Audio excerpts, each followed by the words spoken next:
Guys আমরা এখন চলে যাচ্ছি আপনাদেরকে বরফ দেখানোর জন্য। দেখুন কন্ডিশন বরফ, প্রচণ্ড ঠান্ডা পড়তেছে, প্রচণ্ড বরফ পড়তেছে। হাই গাইস, আমরা যখন বাংলাদেশে ছিলাম অনেক উপভোগ করতাম, টিভিতে দেখতাম বরফগুলা, তাই অনেক আফসোস করতাম।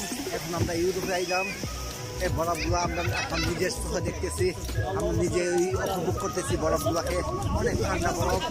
হাই গাইস, যারা যারা ভিডিওটা দেখবেন তারা বেশি করে রাইড করবেন, রাইড মানে অনেক সুন্দর বরফ, বরফের কারণে কতগুলো আটকে যাচ্ছে। অনেক ঠান্ডায় ভিডিওগুলো করতে অনেক কষ্ট হইতেছে গাইস।